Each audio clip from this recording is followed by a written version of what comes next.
Game Day Live Overtime, sponsored by Alexander's Steakhouse.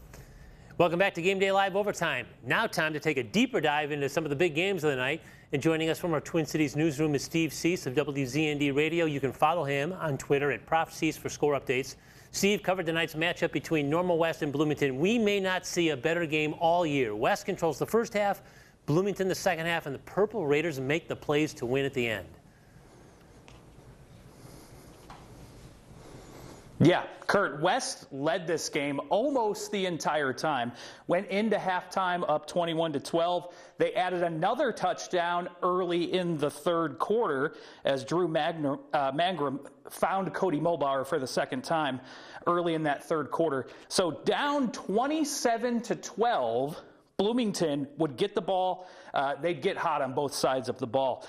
President Gass, Cedric Gassaway, and QB Keontae Hamilton both scored on the ground in that third quarter. Then, just over 3 minutes remaining in the game, down by 2, Hamilton found the end zone for the fourth time tonight.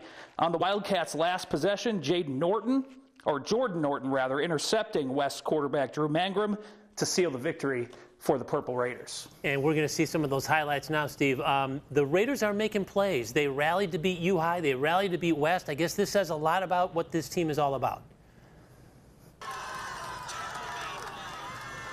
Yeah, and it was a slow start for both teams, to be honest, on offense. Bloomington had just 8 yards of offense in the first quarter. They finished with 430 yards of offense tonight. Hamilton missed his first 6 passes tonight.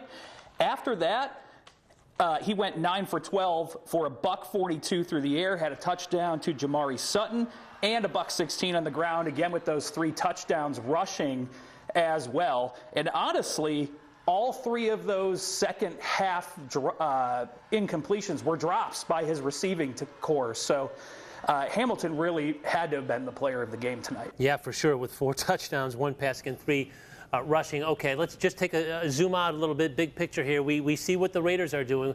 What about West now? Where are they going from here? Well, West got a little conservative on offense, trying to drain the clock in the second half.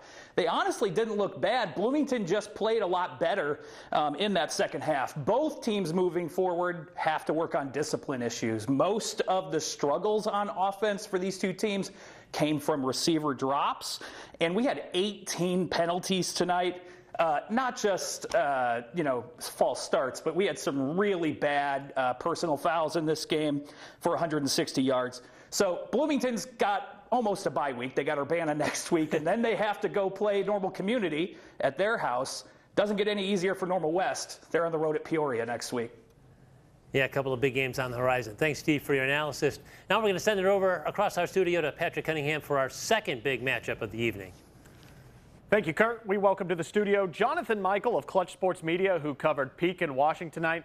Jonathan, Washington cruising again, 2-0 in Middle-Illini, their 21st consecutive Middle-Illini win. That's insane in this conference. 34-7 over Peak tonight. Your thoughts on the game? Yeah, I mean, 21 in a row is absolutely unbelievable. When you look at a conference that has Dunlap, Pekin, Washington, Metamora, Morton in it, unbelievable stuff from the Panthers, and they got it done in all 3 phases tonight. Their passing looked good. Their rushing looked good. Their defense looked good. Their special teams looked good. This is a team that is really rolling on all cylinders.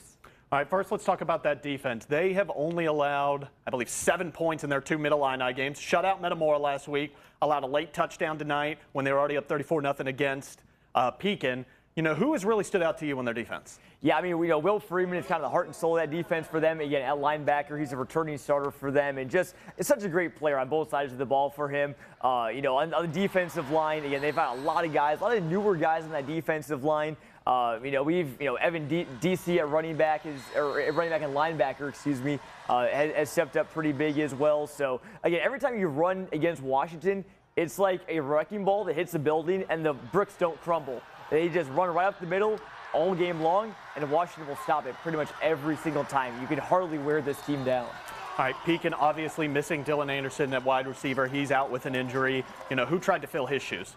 It was Bray Korma, no doubt for him. He made some spectacular catches tonight, including one full extension from Brogan Benassi. So again, Pekin's trying to kind of get a new look passing game kind of under their feet. It was a big improvement from last week for them. And I don't think everything was all bad for Pekin. Ty Jackson also on the ground looked good. It's just going to take some adjusting for them to kind of adjust to not having Anderson out there. But Pekin's offense did look pretty solid at times. All right, Noah Garcia tonight had that long touchdown run, couple of touchdown passes as well. Then you had Camden Visconti, touchdown catch, also an interception there on the defensive line. Just who do you think stands out maybe that we didn't see tonight? Yeah, again, I'd say Visconti for sure. We talked last week about Owen Klein getting that interception and then catching the touchdown later that same drive. Well, Camden Visconti, the defensive end, did the same thing tonight. He picked off a screen pass and then as a tight end got his first catch of the year. It was a big touchdown to put Washington up 17-0 before halftime.